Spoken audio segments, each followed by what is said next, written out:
They said the truth won't survive beside the lies that maintain the decaying faces of this. And like, you can make fun of literally everything Hold the Truth Hostage does. There's no end to the laughs that we can get out of Hold the Truth Hostage. But do I think he's the devil? Yes. You know what I mean? I definitely don't think he's not the devil. Hold the truth hostage. So what? So he's going to hell. How long will it be before Hold the Truth says hands up, don't shoot? Just saying. Oh, God. I do honestly think, man. You know, you sort of started to see the black pill guys as that guy Hold the Truth. I call him, and please don't get offended by this. This is my favorite line from Hold the House Negro, because he's a house Negro on that panel. And I don't care if anyone gets offended, that's what he is. Yeah, no, I've got a lot of strong words to say about these guys, and I was really happy that you invited me on to chat. High value black men. There just isn't a lot. I grew up a white guy growing up in New Zealand, just as it is. You know, the very first thing people will say when they see me jump into this, like onto this stream or whatever, they'll be like, oh, you know, he's alt-right or some sort of underlying racial acrimony, which couldn't be further from the case. And I'm a very liberal guy, very accepting. I've moved further and further away from my sympathy towards 90% of this guy's black manosphere. And that was a completely different kettle of fish as well, because every video, like I came into contact with Kevin Samuels, right? I found his channel, and every video he's attacking black women. He sometimes frames it as just, quote, women, but he always frames it as black women. That's also another big thing. I call them house Negroes, all the little guys that simp for him, all of these buck dancing guys that constantly spam at Kevin Samuels in the title, constantly trying to suck up to Kevin Samuels. They're all denigrating black women. If you refer to them as house Negroes, they're like, oh, he's being racist, which of course I'm not. If you refer to them as house Negroes, they're like, oh, he's being racist, which of course I'm not. It's like some of my favorite icons from history. Yeah, but you have to, I mean, this is the thing.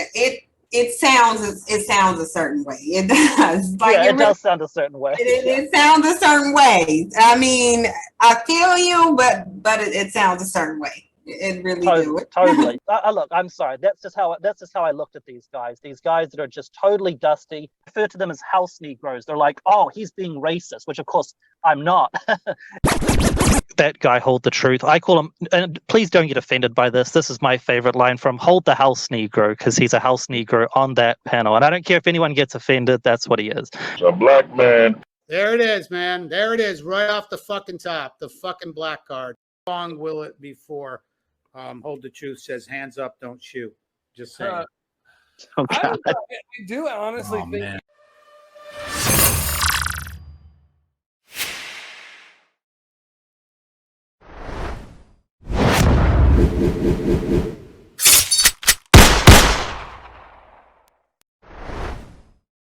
Pill ill, y'all niggas better listen. I'm black pill ill, y'all niggas better listen. I'm black pill ill, y'all niggas better listen. I'm black pill ill, y'all niggas better listen. I'm black pill, I'm ill with this will. I'm black pill, I'm ill with this will. I'm black pill, I'm ill with this will. I'm black pill, I'm ill with this will. I'm black pill, I'm ill with this will.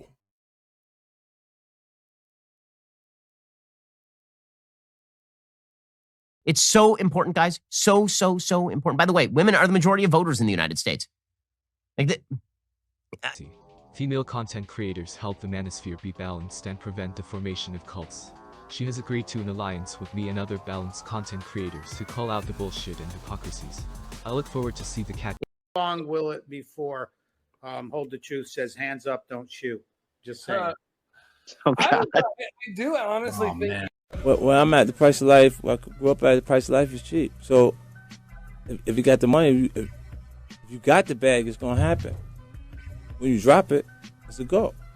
So tell me who is done, or you think I won't drop the bag? That's what you think? No, look, hey. You got to be kidding me. Like, that's the easiest thing in the world. I'm just asking. And then you say, and you got to get, and I got the team. I got to come, I got to, it's stronger than linebackers. My lawyers, got a crew. I got a front line stronger than that. You know, if you punch somebody in the mouth, they like, yo, I'm up.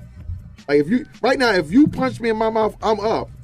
I'm up. I'm gonna tell you right now, I'm all the way. Let me tell you, I'm all the way up. And guess what's gonna happen? Once you punch me in my mouth, I'm gonna get my man Terrence, K.O. Lewis. I'm gonna get him to punch me in my mouth because then I want to get double the money. But I'm gonna say you did all of it. No, because it ain't gonna matter. Because I'm gonna take the same kind of money that you would get and get it to the homies. And go shoot you, Cap. Couple times, man. Because they finally get a chance to run. Then they start feeling fun. All of a sudden, everybody don't remember nothing. No, that lawsuit. No, I don't want to do that. No, but wait. With that. They shot me, then shot at the ambulance. Yeah, but wait. No, this ain't right. They go, no. Okay, so the case is. Kev, look, let me ask you a question. How much you think it costs to kill somebody? Nowadays, couple stacks. About 5,000. Yeah, 4,000. couple stacks. But why would it cost so much to go through the court proceedings? Don't make sense, right? You gotta even this up. Get him and the girl. I don't like the girlfriend. Oh. Leave the girl out of it, man. Leave the girl out of it. Oh, man, go on. We're gonna double that because the legal fees would be about 40,000, 50,000 anyway, right? Oh, 40. I'm gonna give you 40, man. It's a discount. It's a $10,000 discount in this one, man. Kill both of them. Damn. Hey everybody, what's up, man? It's Hold the Truth Hostage, where if the truth was so important, we wouldn't negotiate with lies. We would hold the truth hostage. Now, man, I've been wanting to make this video for years, man. For years, you know, on 50 Cent, man. You know, I watched a video that gave me some new information on what happened with 50. But I truly think that 50 Cent was really the nail in the coffin for the East Coast, man. 50 was the beginning of the end. And, you know, at first I thought it was 50's fault, but, you know, after thinking about things, I realized, nah, it isn't 50 Cent's fault. The East Coast is in the position it's in. You know, why the East Coast rap is basically, you know, it gets success here and there, on and off, but it's not as successful as it should be or it used to be.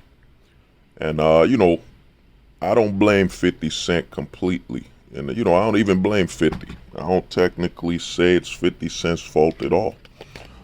But, you know, but 50 Cent is basically the catalyst. You know, how people interacted with 50 Cent.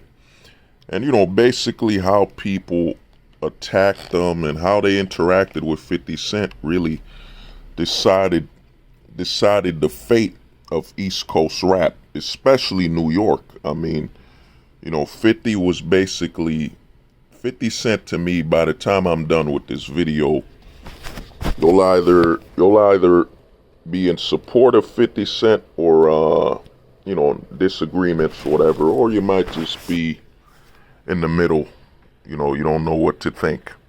But basically, man, when 50 Cent came out, dude, and I was there, bro. When 50 came out back in the super early, I think, 8 Mile, the rumblings of 50, man. When 50 came out and he was running, dude, in the 2000s, 50 Cent was rap, man. He was basically, he consumed the entire rap culture, man. He was the biggest, most well-known, most profound. I remember when Wankster dropped, man. When Wankster dropped, me and my brothers, my cousins, we were listening to 50 every day, man. You know, I used to go to sleep to that G-Unit album, man. You know, G-Unit album every day. We had a CD mix of G-Unit and 50 Cent, man. We used to, me and my brothers, bro, we would listen to 50 from dusk till dawn. That mixtape would just, that album would just be playing, man, every day. Just, you know. And what happened with 50, man, is the beef with Ja Rule. The beef with Ja Rule, a lot of people watching that beef with 50 Cent and Ja Rule think, oh man, it was just 50 Cent and Ja Rule. No. That beef between 50 Cent and Ja Rule literally decided the fate of East Coast hip hop. It literally decided the fate of East Coast hip hop, and it literally presented the issues with the East Coast, because what happened was this, man. 50 had a beef with Ja Rule and Irv Gotti.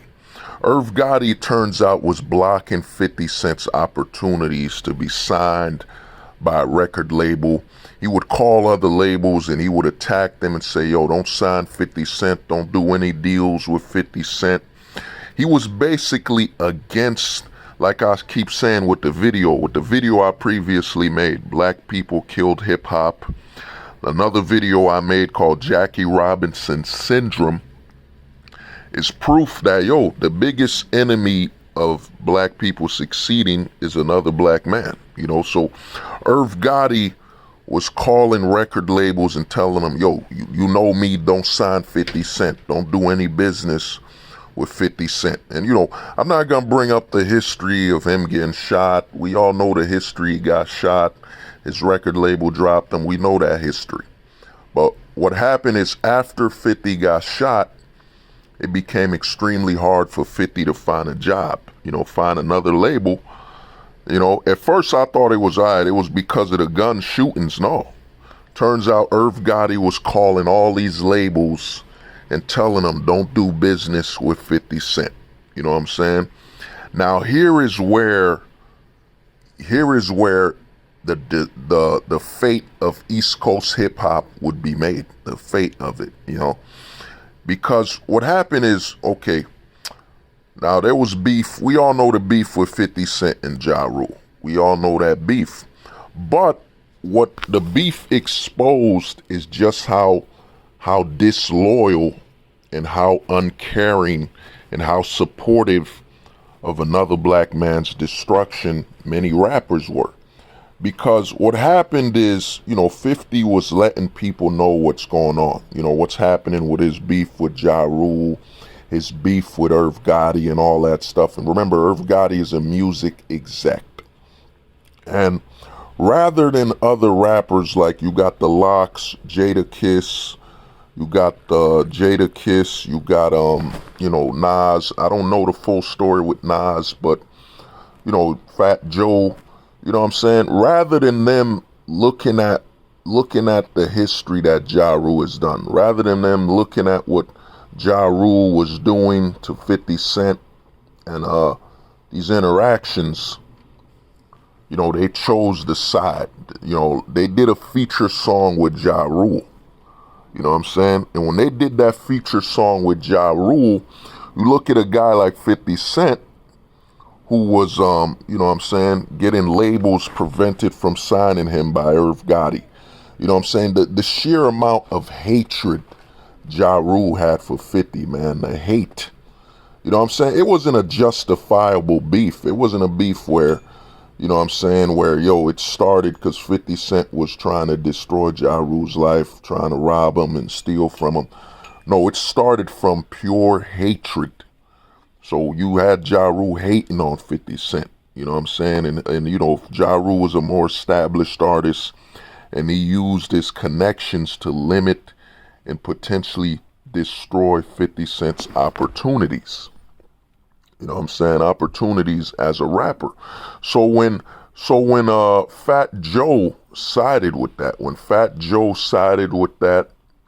you know what I'm saying? When Jada Kiss did that record, which is, it's a classical record. I'm from New York, but that song itself is actually a very hypocritical song. When Ja was, I'm from New York, I got $100, 100 clips, nigga, I'm from New York. You know that song. That song's a classic, but Ja Rule is rapping about being from New York and, loving being from New York, supportive and all that. But with what he did to 50 Cent with Irv Gotti, where they purposely limited a rapper from New York, how can you be rapping about loving and supporting New York when you were putting down a rapper from New York and trying to limit his opportunities? So, that whole record, when you look at it from that standpoint, that whole record is a hypocritical song and a lie. You know what I'm saying? Ja Rule pretending like he cared about New York. And now where the issues stem from, where you see New York and the East Coast literally die. You know what I'm saying? 50 Cent is literally, man, if you look at 50's career, you could see where New York died. You know what I'm saying? Where New York's dominance and New York's prominence and New York's future would literally be at an end. Because, you know, Fat Joe and them had connections rather than reach out. Because this is a major problem New York has. The biggest issue New York and the East Coast rap has is that they can only respect a rapper when he's dead. You know what I'm saying? When he's dead, like Biggie's dead, a lot of rappers can say, oh, he was great, blah, blah, blah. But when he was alive, you know, I think Biggie had beefs with other rappers. You know, other rappers wouldn't give him the crown. They wouldn't respect him and say, yo, that's the king right now, man. He the hottest guy. He's representing our city. He's the king of New York. He's the biggest thing popping in New York, and we gotta give him his rose. We gotta give him his flowers. We gotta give him his respect. So what you saw was that Ja Rule, Jadakiss, you know, when everything was going down with 50 and Ja Rule, is that Jadakiss and Fat Joe didn't contact 50 Cent. They didn't contact 50 Cent. Get 50 Cent's perspective, because, you know, 50 Cent is the biggest thing globally, and he's basically feeding and keeping the eyes on New York. Because one thing you got in the East Coast and especially New York now is that there's a lot of hatred between East Coast rappers, man. You know, represent New York, where they don't want to work together. They don't want to eat together. So, you know, Fat Joe, Jadakiss didn't contact 50 Cent. They didn't get in touch with 50 Cent to get 50's entire story on what's going on. And you gotta look at what Jadakiss was through. You know, Jadakiss went through with Diddy, where Diddy didn't pay the locks and held their royalties and all that. So Jadakiss was been through where somebody tried to manipulate his deal, underpaid him and all that. And then Fat Joe was running Terror Squad, so he understands the business aspect. So what should have happened before that New York record dropped, you know, Fat Joe and Jadakiss should have contacted 50 Cent, spoke to him, got his perspective on what's going on. You know what I'm saying? Because the momentum 50 was putting on New York, the sound, you know, the interest in New York, a lot of rappers in the East Coast, especially New York, were eating off of 50 Cent's success because he kept the eyes glued to New York and the momentum. The East Coast momentum was crazy, you know, in the early 2000s, man. It was insane, dude. You know, the amount of records you would hear from the East Coast. And of course the South, you know, the South's momentum was forever because the Southern rappers would work with each other. They're not, the South, the great thing about the South and why they dominate now, you know what I'm saying? Everything comes from the South success-wise, you know what I'm saying, when it comes to mainstream, is that the South is willing to work with everybody. And I think that's a reason why a lot of rap in the East Coast sounds very Southern now. Their beat styles, because the Southern rappers were willing to work and influence the whole country. That's why the Southern influence is all over. But let's get back to 50 Cent.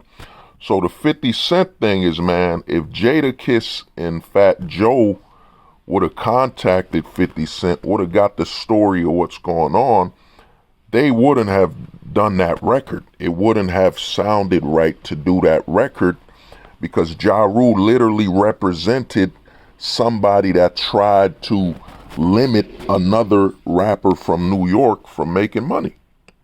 You know what I'm saying? So it didn't make sense. It doesn't make sense that you would collaborate with someone like Ja Rule, knowing what he was doing, you know, knowing that he was trying to limit 50 Cent's money, and it was from a level of hatred and, you know, hatred and disdain that he wanted to limit 50, and he literally had Irv Gotti call record labels to not even give 50 Cent an opportunity.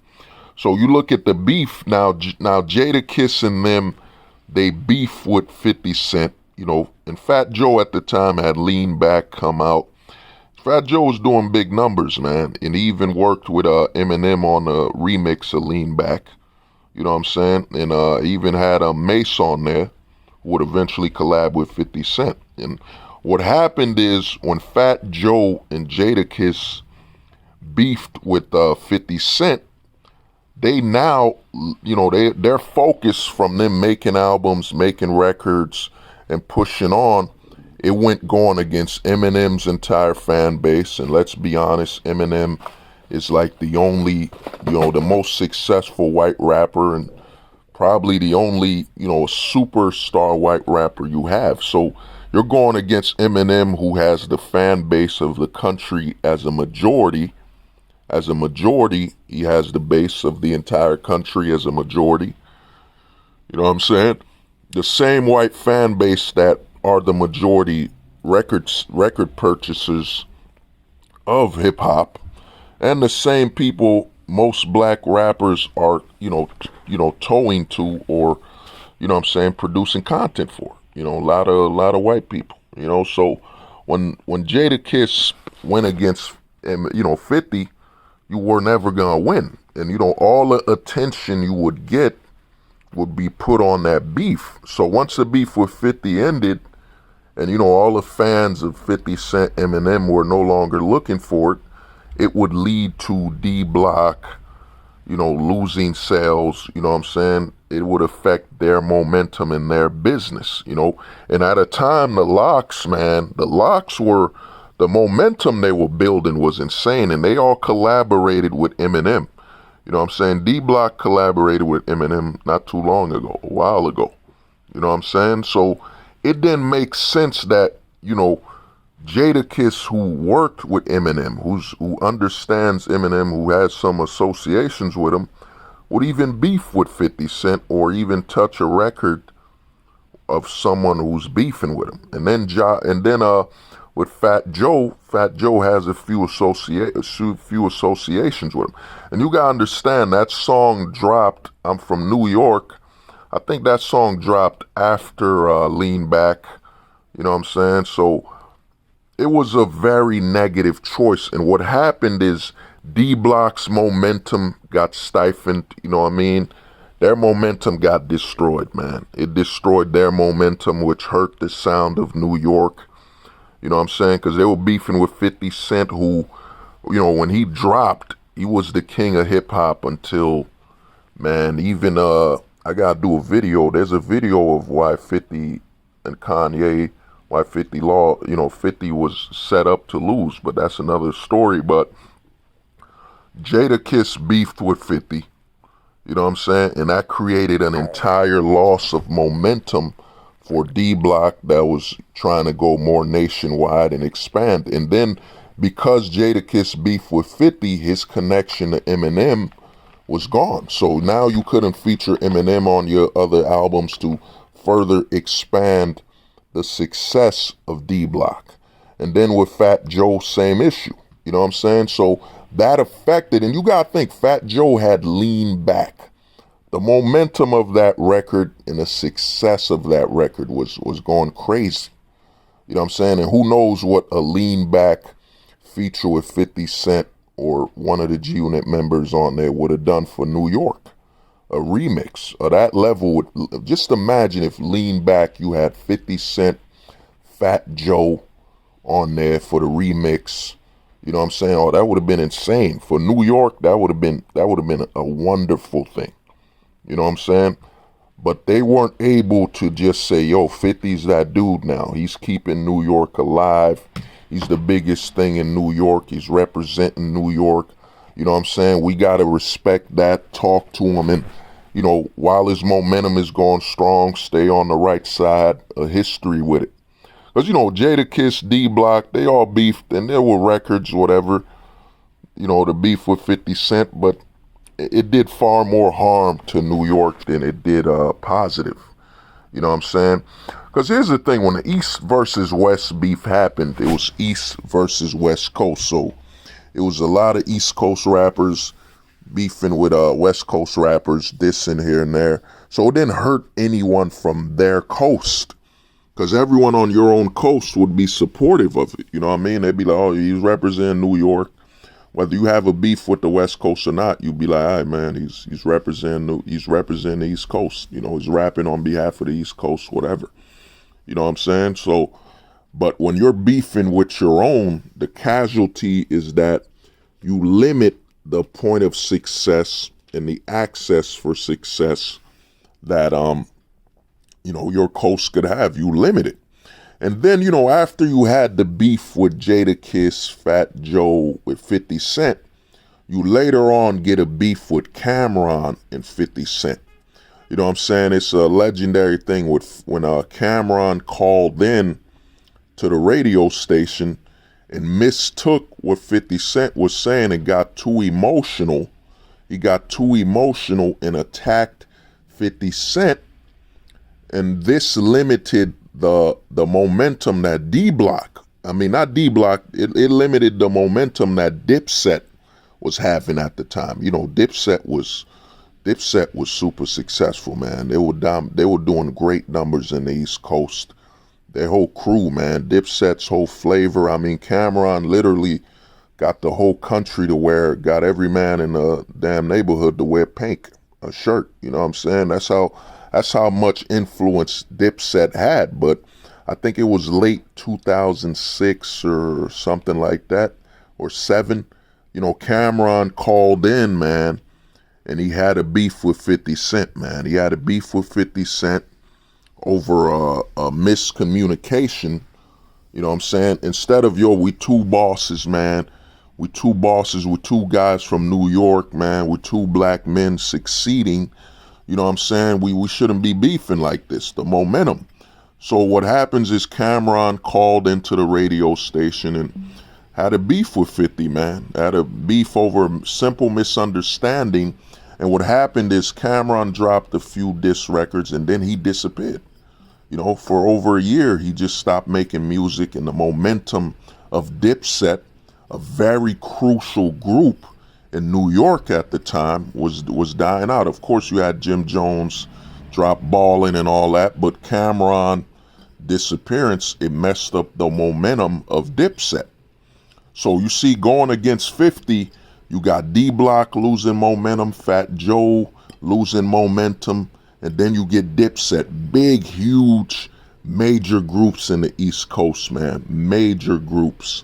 And, we'll never see it, man. We'll never see what could have happened. You could have had a Dipset, 50 Cent and Cameron record, man. Oh, that would have been fire, man. In the 2000s, if 50 and Cameron did a record together, it would have been insane, man. It would have been crazy.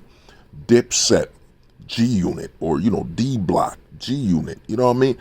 D-Block, Dipset. You know what I'm saying? The momentum was insane, man.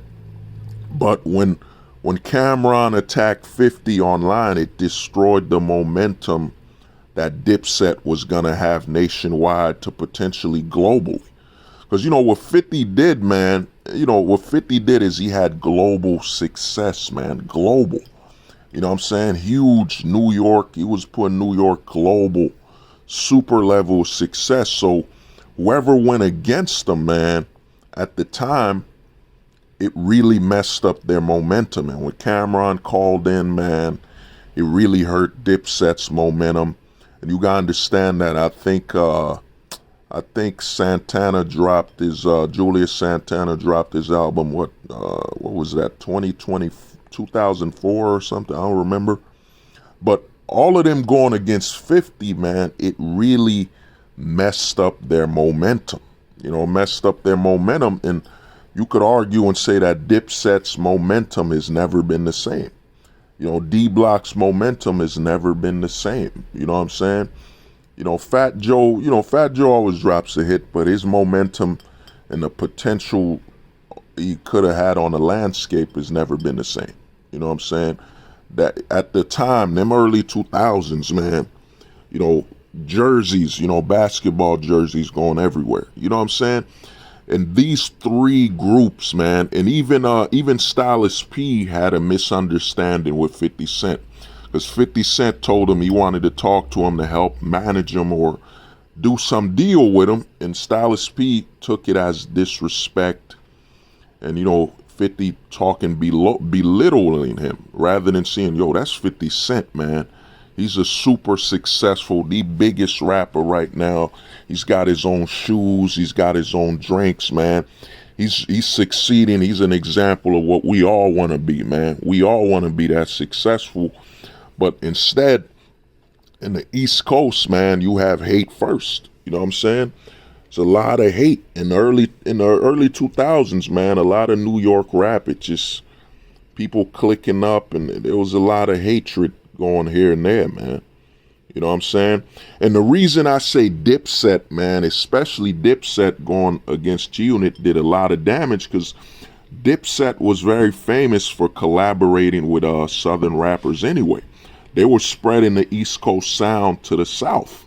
And the Midwest, they were collaborating with artists. So when Dipset lost its momentum, man, that East Coast spreading nationwide and Dipset collaborating with East Coast, West Coast rappers and all that, the momentum shift was very damaging, man. The momentum shift was very damaging, man. You know what I'm saying? It did a lot of damage to the East Coast on a nationwide scale because, dude, Dipset's reach was the South, the Midwest. Dipset was experimenting with a lot of other coasts in the country. So when Dipset went after G-Unit, when Cameron had an issue with 50, it did a lot of damage, man. It did a lot of damage and undermined Dipset's growth and their future. You know what I'm saying? So you look at it, going against 50, you had the destruction of the momentum of Dipset, Fat Joe and Terror Squad, and you got D-Block and Dipset. Huge groups at the time that were really pushing for New York and rapping with that New York style. They were really doing something. So when they went after 50, man, it really damaged the East Coast. It really damaged New York and the sound of New York because they spent so much of their own energy attacking their own. When it imploded, when that energy was gone, man, New York was left in ashes. You know what I'm saying? Because Dipset was no longer as valuable. D-Block was no longer as valuable. You know what I'm saying? And Fat Joe was no longer as valuable. And then what really killed the East Coast, you know what I'm saying? I even say the Jay-Z situation with 50, the Nas situation. I think Nas dropped Hip Hop Is Dead. And I think Nas had a little beef with 50. I don't really know. I probably got to do some research on the Nas and 50 issue. You know what I'm saying? I got to do a little research on that. But even the Hip Hop Is Dead situation, and Nas had a history with 50 Cent. So, just imagine that Nas and 50 Cent, they never collaborated when 50 was at his prime, at his biggest form of success. You know what I'm saying? So, when Nas, I don't know what happened with 50 and Nas, but, you had an issue with 50 and Jay-Z where Jay-Z should have done a collab with 50, man. Should have done a collab with 50, would have kept that New York sound going, man. Kept New York alive. But the problem with New York is that jealousy, that jealousy when one New Yorker's at the top, instead of them looking at it as, yo, he's at the top, he's keeping the eyes on New York, you have jealousy and some hatred. You know what I'm saying? So you have that going on, so 50, Jay-Z didn't do a collab with 50, and you know what I'm saying? And the reason you would see the East Coast really die is how Jimmy Iovine and Interscope set 50 Cent up to fail. When 50 was going against Kanye West, and I got to find the video. I'll try to post it on here if I can find the video I watched, this dude broke it down and showed that, yeah, 50 was set up to fail. 50 Cent was set up to fail when he was going against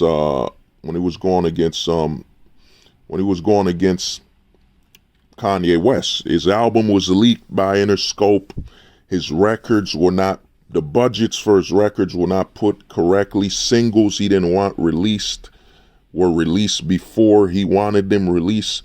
50 Cent's entire setup, that album Curtis was set up for him to fail, man. The entire album was set up for him to fail. And what happened is Interscope, and here's the thing about 50 is his album was leaked 2 weeks in advance before it was released, and he still sold over 500,000 copies, with Interscope, his own record label, destroying him. This is why 50 released the record where he said, fuck Jimmy Iovine. You know what I'm saying?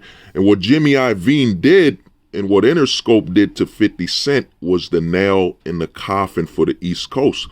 Because 50, after going against D-Block, after going against Dipset, after going against Fat Joe, after you know, the issues in demolishing those groups' momentum, after destroying their momentum because of how they came at 50, and instead of acknowledging, yo, 50 Cent, that's the king of New York right now, man. He's keeping the eyes on New York. He's helping New York out, the momentum. He's making sure New York succeeds by keeping the sound alive. When D-Block, Dipset, Fat Joe all chose to go after 50, instead of contacting him and talking to him, it destroyed the momentum of some of the most monumental and biggest groups in New York. You know what I'm saying? Biggest groups in New York. So when Interscope, you know, sabotaged 50 Cent's Curtis album, you gotta remember 50's the biggest rapper from New York at that time. Biggest rapper. Jay-Z was retired. You know what I'm saying? 50 was literally the voice of New York. You know what I'm saying? Of course, you had Nas dropping albums, you know, Hip Hop is Dead, but Nas dropping Hip Hop is Dead did a lot of damage to the East Coast, because a lot of people are saying, oh, man, because it's not the East Coast, #1 Hip Hop is dead. Because it's the South now, because it's other coasts succeeding, Hip Hop is dead. So Nas' album did a lot of damage to New York as well. You know what I'm saying? But you know, when 50 was at the top with the Curtis album, when Interscope pulled the rug under 50, man, when they sabotaged 50 Cent's Curtis album, leaking his albums, releasing his singles before the time was set, damaging the budget for the album, they destroyed the East Coast, man. 50 Cent was the titan, you know what I'm saying, of the East Coast. And when Interscope pulled the money and the support from 50 Cent, it basically ended the East Coast, man. It ended it. Because had 50 fallen gracefully, you know what I'm saying, he released his albums, you know what I'm saying, no issues happened, his record label didn't sabotage him. Because what happened is Interscope saw 50 as he was so big, so powerful, so influential, you know what I mean, that his impact on every other artist, and you know how many artists he was affecting, and his success just made him too powerful. So they you know, Jimmy Iovine and them put 50 down. They sabotaged his album, his records, because 50 was more than an artist, man. 50 was selling the headphones, 50 shoes. He was expanding beyond any artist. And, you know, even with 50's beef with Game, you know, 50's beef with Game, which did some damage, but that would have to be another video. But you know, even with that, 50 was still dominating. And, you know, even with Interscope damaging G-Unit, damaging a lot of the, because Interscope was actually funding the G-Unit thing. They were funding it. They were funding Game. He was still under Interscope. They didn't drop him for trying to attack the G-Unit brand or whatever.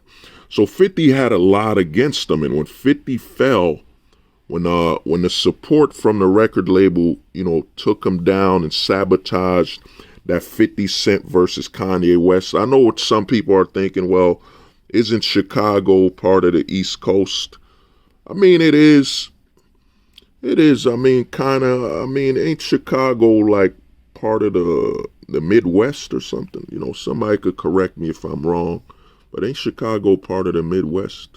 You know, but basically, Chicago wasn't the face of the East Coast sound, man. It isn't the face of the East Coast. Whenever people think of East Coast rap, it's automatically New York. Just like when people think of West Coast rap, it's automatically California. You know what I'm saying?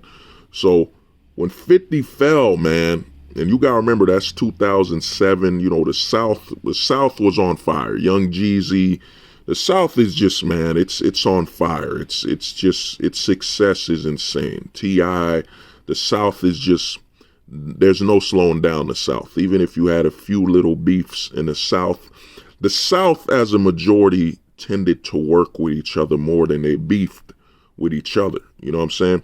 But when Interscope sabotaged 50 Cent, you gotta look at it. When they sabotaged 50 and they damaged 50 Cent, they literally destroyed the East Coast, because when they sabotaged 50, as 50 fell, there wasn't anybody in the East Coast with as much of a momentum from New York or succeeding as much as 50 Cent. You know what I'm saying? There wasn't as much of a powerhouse as 50 Cent and G Unit in the East Coast in New York. You know what I'm saying? You gotta remember at that time, I think around 07, Wu-Tang Clan wasn't doing that much. You know what I mean? Wu-Tang Clan was separated or everything going on. So you gotta look at the East Coast when 50 fell, when they sabotaged 50. When Interscope sabotaged 50 Cent, like who else was there? Who else was there to pick up the New York sound? Who else was popping? Who else was a big major artist? You know, because 50, you know, since Dipset beefed with 50, you know, that did a lot of damage. Cameron disappeared for some months, you know. He damaged the Dipset momentum. D-Block had a beef with 50 Cent, so they damaged their momentum and their connection to Eminem. You know what I'm saying? Fat Joe damaged his momentum. You know what I'm saying? 50 took out Ja Rule. You know what I mean? DMX, I think, back then, due to drug issues and all the stuff going on. So DMX was in and out of prison, I think, back then.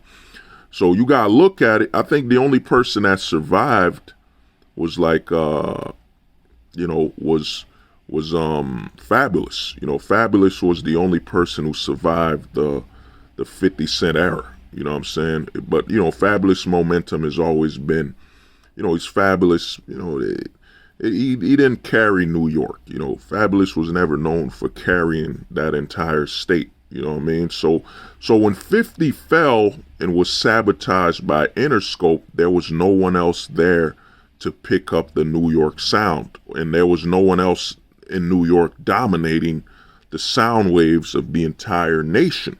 So when 50 fell, man, New York was done. And you gotta remember, Diddy and 50 had some beef, some issues, you know what I mean? Jay-Z and 50, you know, even though he did the I Get Money $1 billion remix, it's just that the East Coast, they weren't willing to just say, yo, 50's the guy. He's the king right now. He's dominating New York. We gotta show him respect because he's the best right now. He's the face of New York right now is 50 Cent. You know what I'm saying? They weren't willing to do that. So when 50 fell, man, when 50 fell from grace with Interscope sabotaging his album where it was 50 Cent versus Kanye West, and you gotta look at what Kanye represented. You know, Kanye was a backpack rapper, and it's nothing new. A lot of people try to revisionize history as though Kanye was the first and only backpack rapper. No, you had Mos Def, you had a lot of groups, man. Some of them I can't remember right now, but you had a lot of backpack. You know what I'm saying? You had a tribe called Quest. You had a lot of New York sound that were very spiritual or, you know, backpacky. So you had a lot of these rappers. That whole style originated from New York. You know what I'm saying? That whole style, you know, that whole approach of just, you know what I mean? Not every rapper in New York was, yo, gangster, thug, super gangster. No, you had Tribe Called Quest. You had Mos Def, Black Star. You know what I'm saying? You had a lot of groups from New York that represented multi-facets of styles, you know what I mean? But when Interscope sacrificed and sabotaged 50 Cent to Kanye West at the time, when they sacrificed him to Kanye West, and Kanye didn't even outsell 50 that much by a super landslide, you know what I mean?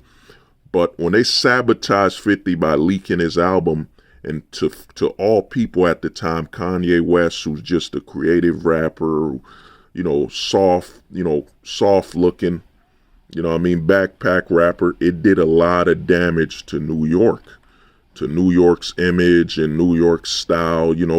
For a tough guy like 50 to lose to Kanye, it did a lot of damage, man. It did a lot of damage. And even though at the time 50 and Kanye actually helped rap when 50 said, I'm going to release my album the same time as you, it did record numbers because two major artists released at the same time. I mean, just imagine if Nas and Jay-Z would have released an album at the same time. I don't think it's really ever happened. You know what I mean? But when 50 lost because of Interscope sabotaging and setting him up, it did a lot of damage to New York, man. It did damage that to this day has not been undone. You know what I mean? You look at the time, you fast forward to the 2010s, you know what I'm saying? You got a rapper like Pop Smoke who was building momentum, you know what I'm saying? And Pop Smoke was getting talking to 50 and they were building something, you know what I'm saying? Then Pop Smoke died, and Pop Smoke was very, very instrumental to that sound, the new sound of New York, which took some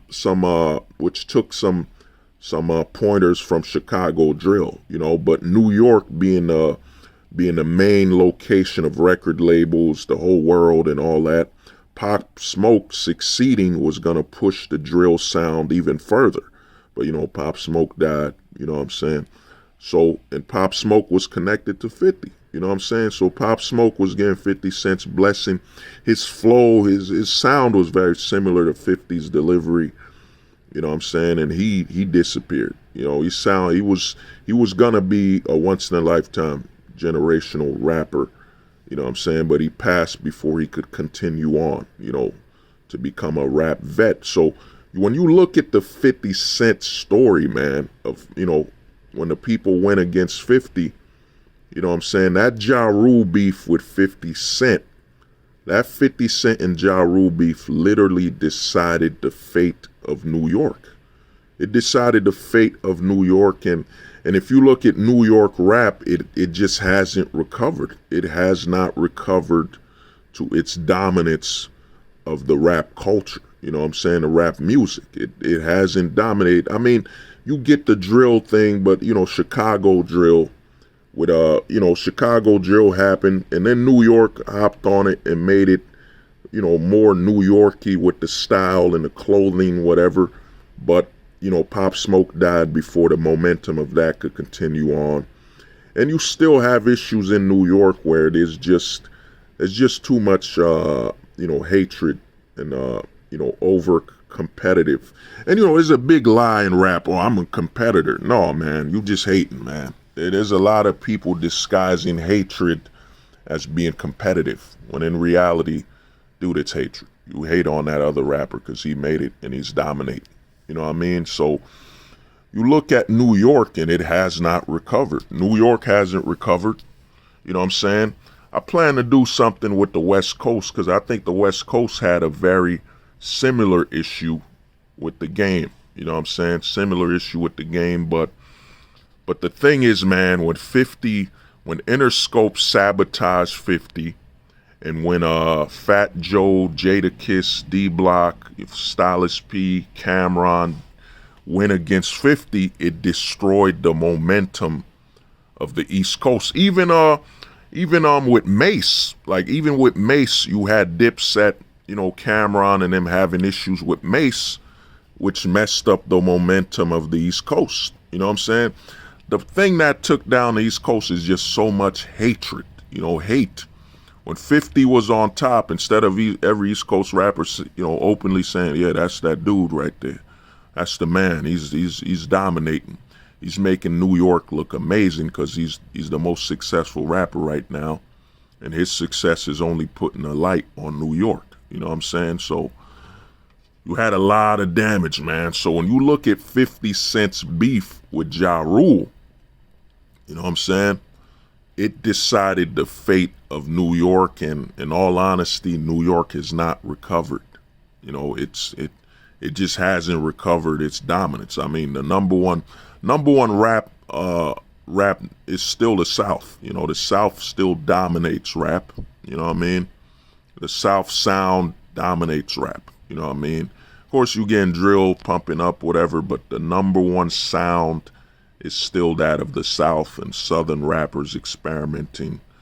You know what I'm saying? So, you know, until New York could come back, but New York has to really accept its downfalls. And New York really has to collaborate and unify. Because the lack of unification, and there was a lot of unification in New York rap in the 90s. The 90s, man, you could see so many collaborations between rappers, man. 90s was awesome. Then it got to the 2000s, it just started getting shaky, man. It started getting East Coast versus East Coast versus, we from New York. When one New Yorker succeeds, we all succeed. You know what I mean?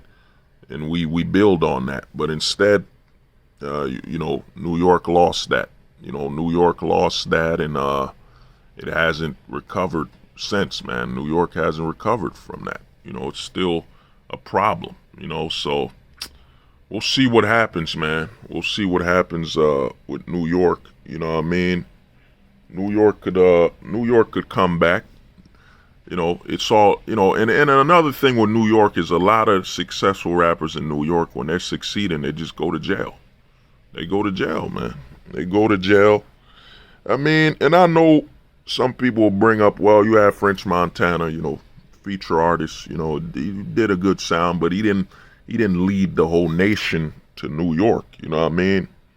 He didn't make New York the face of rap, so to me, New York can come back, but the biggest problem with New York is hatred, man. If the hate in New York goes away, and I've seen that hatred, you gotta think a guy, Jim Jones been doing a lot of collaborations with the youth, and you know what I mean? He been putting New York together, but New York, to me, they just gotta unify. The more New York unifies, that sound will come back. You know what I mean? Because New York is a major city, fashion district, all that stuff. You know what I mean? A lot of big things moving and popping happen in New York, but the sound of New York, it'll come back. It's all about them collaborating. You see Griselda with Black Thought, you know what I mean? Griselda with with Mos Def, as he goes by Yasin Bey, Griselda with Black Star. But New York, to me, New York could come back. I would say what New York needs to do really is, like I said on Black People Killed Hip Hop, is New York needs to host its own award show. A lot of the big guys in the East Coast need to come together and just form their own award show and celebrate themselves, celebrate each other in the East Coast.